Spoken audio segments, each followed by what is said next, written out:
thought was, I was not that good at all. And I thought, what potential was oozing out of you in those few minutes that you were standing here?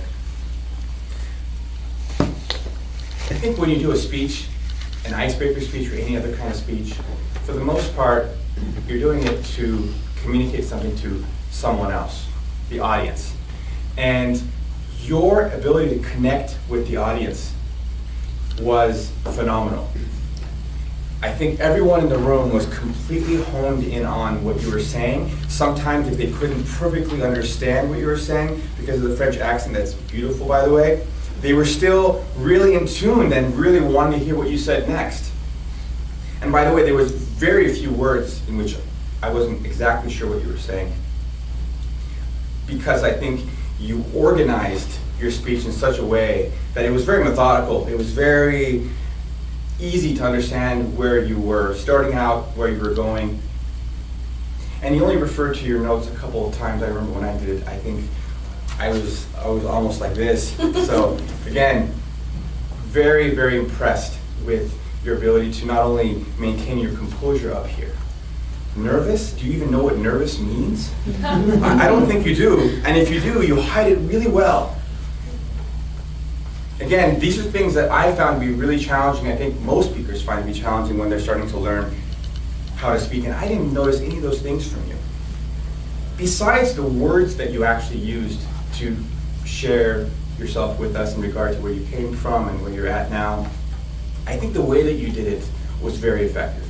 Your smile, I gotta tell you, your smile will make you friends wherever you go, in any language, in any country, in any place. So just seeing you smile, I was again entranced and mesmerized by, okay, what's she gonna say next? And can I be her friend? You say you don't have too many friends. I'm like, well, I'll be number one in line. And I think your sense of humor. I think it's very challenging to have and communicate a great sense of humor, especially when you're trying to communicate in a language that is not your first language. But you still pulled it off. I wrote down a couple notes. I'm like a fish in water, Nutella, and a crepe. Essentially, it was just something that you were trying to use to connect with the audience, and I think it worked. And I think very often when someone says a joke and it's not really that funny, but we hear the person who said the joke laugh, we want to laugh, and that was very compelling as well. So overall, I really enjoyed your speech. I cannot wait to see your next one, and I thank you very much.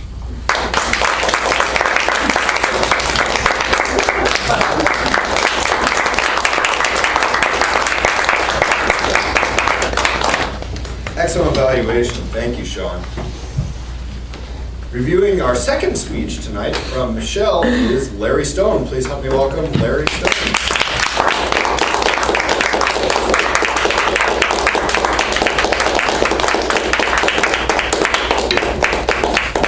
Thank you, Mr. General Evaluator, fellow Toastmasters, and guests. This is the third speech from the basic manual, and it tells you your objective is to get to the point. If you're going to just get to the point, you need two things. You've got to be organized, and you need cred. And if you are doing a speech about basketball coaching, that cred had better include three things. You've got to set a new sartorial standard in wearing sportswear. You've got to have this aura, this confidence that you can handle yourself in competition, and you got to be taller than I am. So Michelle, you've got cred. And this story was organized because it was informative, it was entertaining, and it was inspiring. It's a story about your expertise, and you took us through this wonderful tale through the beginning, the middle, and the end. You told us how you started out as a player at USD, graduated, went on to Vienna, came back, got an assistant coaching job at USD, and you gave us an idea of what a day in the life would be like.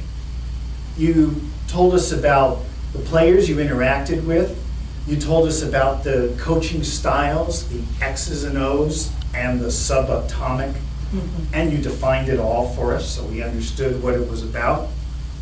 And I love the way it built, so that when you got to the real climax of the story, which was the presentation of the canvas that you got, and that's what made it inspiring. We knew that there was something coming up, because I like the way you teased the audience too, when you said, they still call me Mama Osier.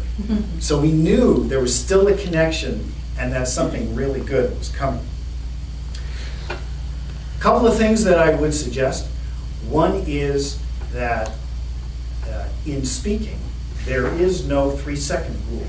So when you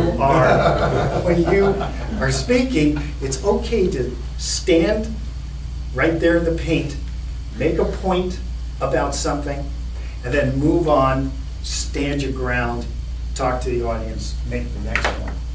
The second thing is the transition.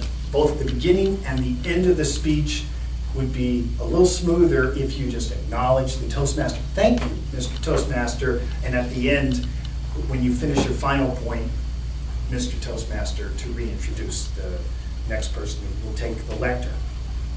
If you seemed a little nervous tonight, I would guess that it's not so much the prospect of speaking to all of us, but that you were telling us such a very personal story and disclosing something about yourself.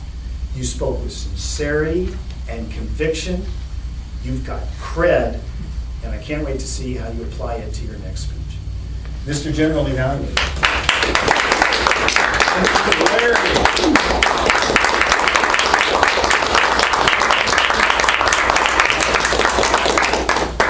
So far, I feel like the meeting's living up to its expectations. I believe I sold Michelle pretty big in the email prior to the meeting. She didn't disappoint. Shawn's not disappointing. Marie's not disappointing. Larry with that massive evaluation, that was great. Loving this meeting. Let's see how we did on some of our functionary roles. Tonight, we had 3 functionaries evaluating the rest of our meeting. Let's hear from our grammarian, Millie. From Mary, cherry on the cake, and a couple of other ones that I forget to write it because I was just loving it. I enjoy so much that I forget to write it down, but they are so cute. Then Larry, Sartorial. It's my first time ever heard that word that I look for. Everybody else, I didn't notice any other different. Everybody appears to be proper in everything. No specific or different that caught my attention. So. Thank you.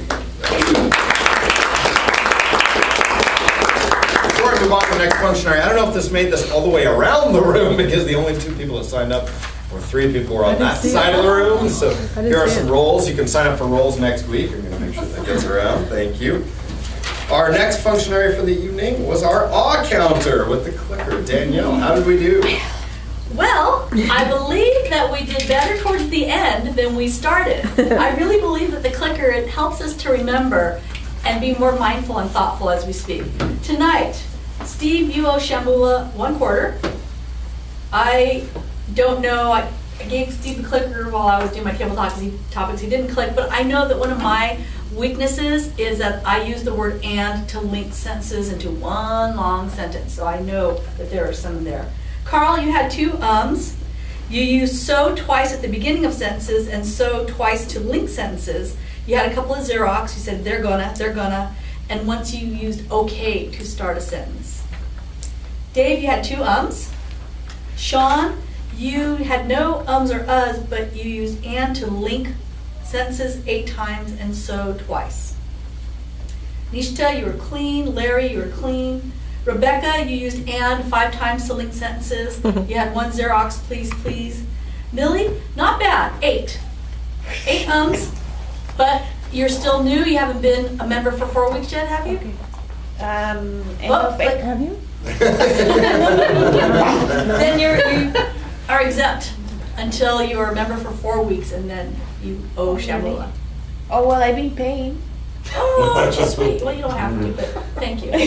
Michael, You can take the credit. Michael, you owe Shamula 3 quarters. Michelle, you only used and twice to link some sentences. Mary, you used twice. Letitia, you used one and you used so at the beginning of sentence once. And Nick, not bad. I didn't click you, but you had 5 uhs. Not bad for a guest. Mr. General Evaluator, that's my report. Thank you. And lastly, on timer, Rebecca, how did we do? We did wonderfully tonight. Our speakers, Marie came in at 3 minutes and 58 seconds, just a little under 4 minutes. Michelle came in at 6 minutes and 36 seconds. Excellent. Table topics, Michael, you was at 111, I was at 128. Nisha, is that how you pronounce your name? Nishta. 121, Millie was at 56 seconds. Nick was at 44 seconds. Steve was at 132. Letitia was at exactly about a minute. Danielle was at 146 and Carl 109. Evaluators, Shawn Lowry was at 325.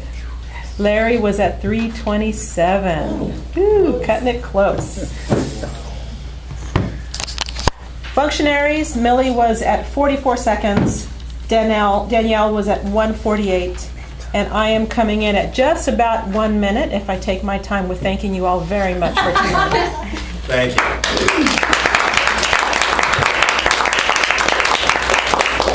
And now I'll give my general evaluation. Rebecca, if you could give me 2 to 3 minutes, please. Okay. First of all, I'll work backwards. All of your reports and evaluations tonight were on target and very helpful. I appreciate it. Great counter report. For Marion listening for some of our pieces that weren't so great. The formal evaluators, excellent. Really got a lot out of what you had to say to the speakers tonight. It helped me quite a bit, and hopefully it helped the speakers too. Great job. Dave, excellent job calling on people that weren't necessarily involved in bigger roles in the meeting first, and making sure the guests got included too, and then calling on people down the line. That's exactly how table topics should be done, and I appreciate you paying attention to that. What else was I? Going back to Larry, there were a couple things in Larry's report that I just thought were amazing. One was, if you noticed, Larry implemented a piece of the speech. Actually, Shawn did too. Shawn talked a little bit about Marie when she was using her alliteration, but he didn't, you alluded to it. Larry actually said, hey, there's no 3-second rule, which in basketball, if you don't know what that means, you have to be moving. You can't stand in one spot in the key right underneath the basket for 3 seconds, right? You got to move out from it. And he was alluding to Michelle, who was moving quite a bit during. I just love that. That was great. He took basketball, which was the point of her speech, and rolled that in. It wasn't even something she was speaking about into his evaluation. That's a lot of fun. You two are very inspiring. I can't wait to hear your further speeches. And I have to say, for English being your second language, that was amazing. I could never do that in a foreign language. It would terrify me to death. Your speech tonight, Michelle, I think that was on caliber to be an international speech contest speech. You really should consider holding on to that speech and using that as something you could compete with. It was amazing, and it touched everybody. And what I hear in international speech contests, that's what wins. When you touch somebody and you really got behind it. I would love to see you work on that and possibly consider entering it. You got a year to work on it, because we just had that contest, but consider that. That was amazing. Thank you for having the room all set up. Everything started on time. I thought the meeting ran very well. Carly did a great job working with the new format. We've only had the break instituted into our meeting format for one prior meeting, and here we are tonight, our second meeting, and we're running right on time. We're doing a great job. So thank you for taking the reins and doing that. Wonderful meeting tonight. Thank you everybody for coming. As far as the evaluations go and participating, I would like now to ask everybody to please vote for the best evaluator. The choices are Larry, Shawn, Danielle, Rebecca, Millie, and myself. Please vote for one. And then at the end of the meeting, we will be asking for the spark plug vote. So hold on to your voting slips after this. And that is my report. Mr. Toastmaster.